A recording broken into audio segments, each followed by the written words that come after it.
После своего легендарного поражения Хабибу Нурмагомедову Конор решил замолкнуть. Трэш-тока от бойца мы не слышали с того самого момента удушающего, но сейчас ирландская машина эпатажного поведения наконец-таки завелась.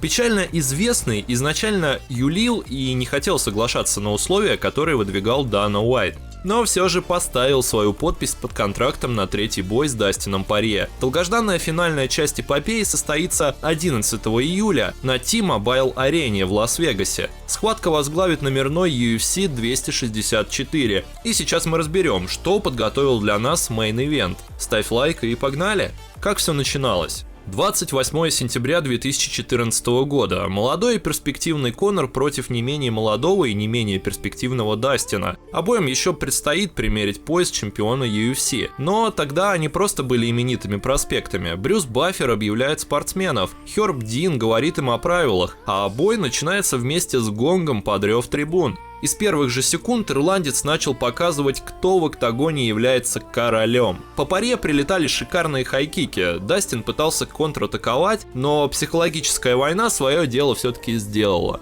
Буквально на каждое попадание Порье Конор отвечал, мол, нет, мне не больно. Конечно, подобное давление скажется на твоей манере ведения боя. Конор попал один раз, что моментально поставило Дастина в затруднительное положение. После второго попадания бриллиант начал плыть, а третье стало решающим. В итоге Конор продолжил чемпионский путь, а Порье отправился тренироваться и возвращать статус проспекта. Вторую схватку между атлетами принимали в ОАЭ. Арена в Абу-Даби зрителями заполнена не была, но антураж главной схватки вечера передавался через мониторы. Все тот же Баффер объявляет бойцов, и все тот же Дин объясняет им правила. Конор уже без дредов, а у Дастина уже не сверкает лысина. UFC 257, Абу-Даби. Второй бой между Порье и Макгрегором стартовал. Почему Конор проиграл? Первое, что бросается в глаза при повторном пересмотре обоих поединков между атлетами, это мощь. Да, у Конора был титул в легком весе, и там он действительно мог сражаться на высоком уровне.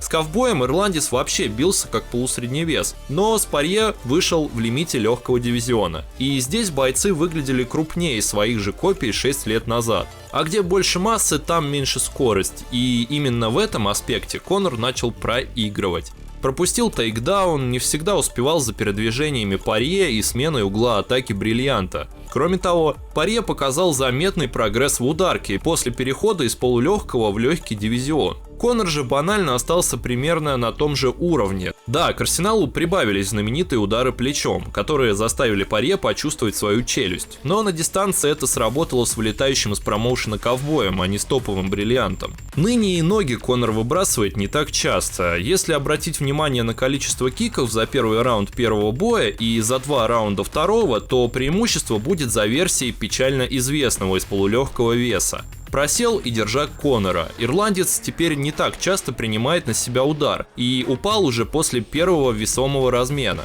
Как только Дастин прочувствовал, как именно надо работать с Конором на дистанции, ирландец отлетел ТКО после первой же успешной комбинации. Конор все?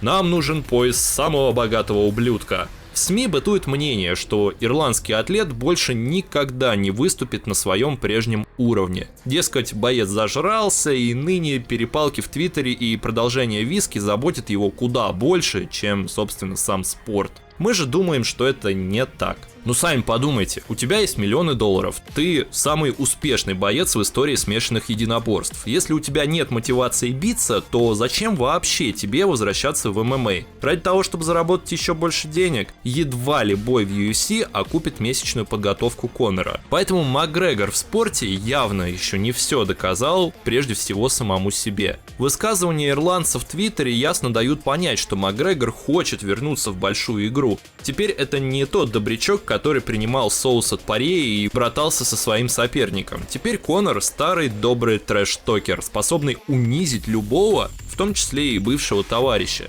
У Макгрегора появился огонь в глазах, и не заметить это невозможно.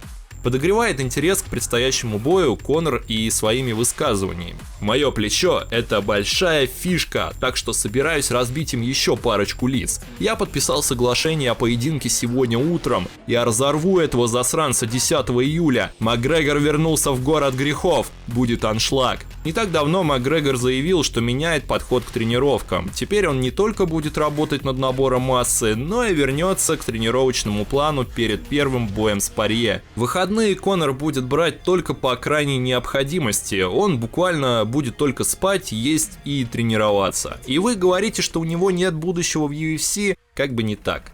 Прогноз.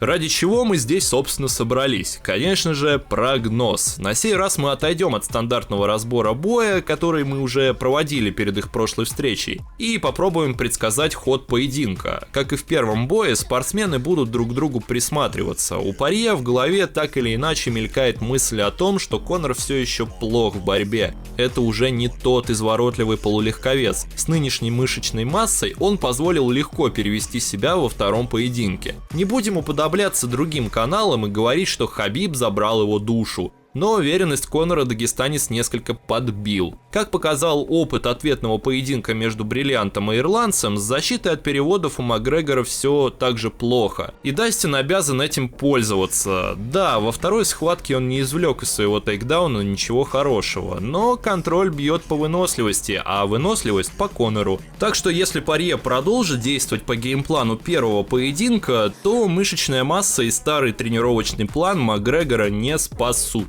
Но нам представляется немного другое развитие поединка. В первой схватке Макгрегору удалось подбить Порье, после чего тот начал продолжительную атаку и завершил бой. Во втором противостоянии успешно попал уже бриллиант, ярко добивая Конора. Порье может принять как данность то, что Конора легко срубить и начать атаковать уже с первых секунд. Конечно, такой вариант маловероятен, но отрицать его мы не будем. Чем ярче ты финишируешь легенду, тем больше профита получишь после этого. Но есть ли шансы на победу у Макгрегора? Да, причем их ровно столько же, сколько и у Порье. Не зря же букмекеры выдвигают ирландца фаворитом. Они понимают, что у печально известного еще остались силы на викторию. Во-первых, звание лучшего контрпанчера UFC у Конора никто не отнимал. Если взять в расчет еще и увеличение физической мощи, то бой явно может закончиться нокаутом в исполнении ирландца. Вполне возможно, он подкорректирует свою манеру передвижения и уже после первого попадания от Порье не будет стараться сразу атаковать соперника, а постарается уйти и восстановиться. Во-вторых, Конор голоден до победы. Сейчас она ему попросту необходима для усиления наследия и приближения к статусу претендента на чемпионский пояс. Он действительно не только на словах может вернуться к прежнему тренировочному графику и куда больше прорабатывать борьбу. Макгрегор универсальный атлет, заряженный на достижение результата. Что же по прогнозу на бой? Мы рекомендуем поставить на досрочное завершение схватки. Мощь и точность ударов Порье никуда не денется, тогда как Конор в этом аспекте станет только сильнее. Как, по вашему мнению, завершится главная битва турнира UFC 264? Оставляйте свое мнение в комментариях, не забывайте про лайк и подписку. А с вами был MMA Express. Скоро увидимся.